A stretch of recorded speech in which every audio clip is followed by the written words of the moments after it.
भाव में कैसे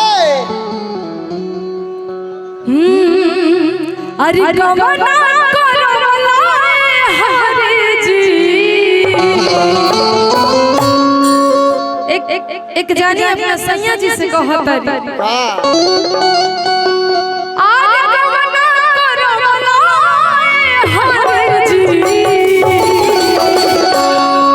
अपनी विदिशा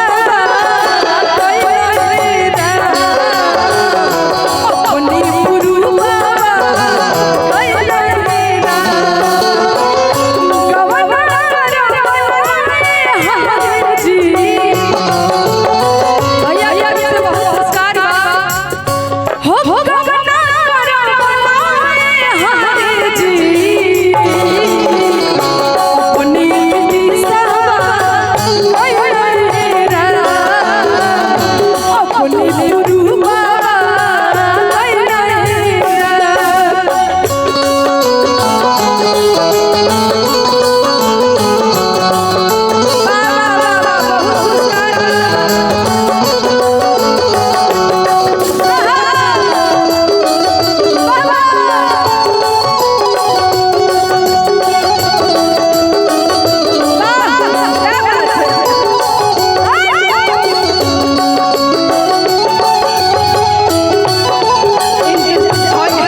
जी के तरफ से बहुत पुरस्कार है आशीर्वाद के चाहने वाला अनिल भैया एगो चीज सीखला वैले एकदम नीचे मुड़ी कई कई एकदम उड़ा उड़ा जात रह अब 500 लास्ट बात तो लेके चल बहुत ही दिमाग दबा भैया तोहरे से सब सीखत आधी आधी रोटिया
देखिए हमार भौजाई आ गई हमार ललकी भौजी हमार हरियर की भौजी बाबा ताली बजाए के चाहिए ताली बजाए जा हेलो हेलो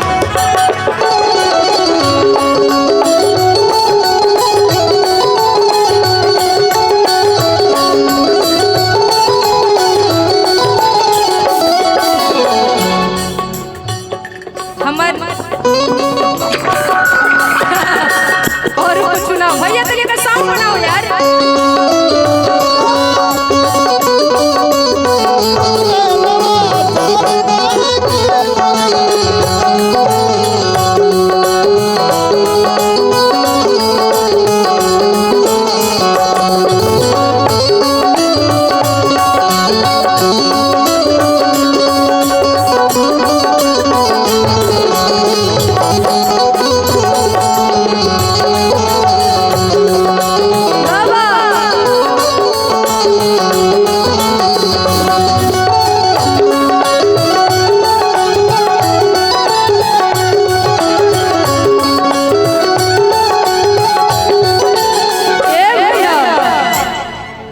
रूपा जी माना तनी जब बजाओ क्या बात है।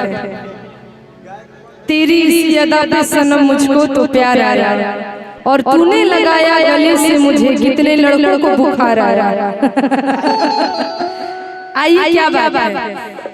तनी रूपा जी रुआ सब के बीच में आई तनी ताली बजा के स्वागत करी जा। ये हो खेला जी। हां तनी जोर जोर से ताली बजा के चाहिए। बा हेने के हाथ में लड्डू बना ले बन जा।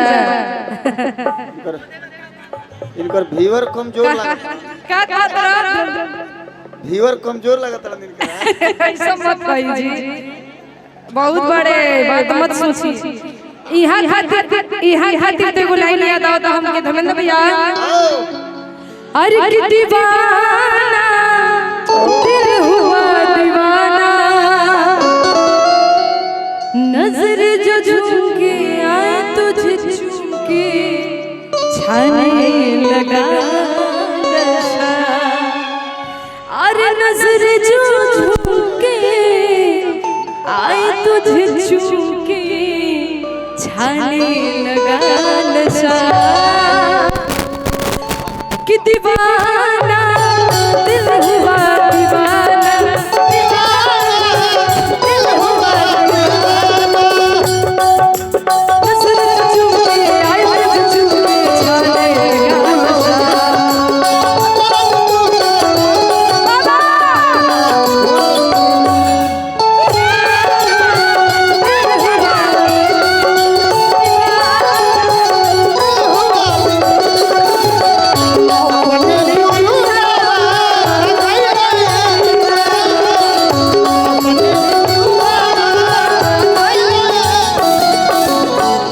लेकिन यहाँ खातिर को लाइन याद आओ तो हम भैया भैया तने F शार्प उठा दीजिए। F शार्प उठा दीजिए।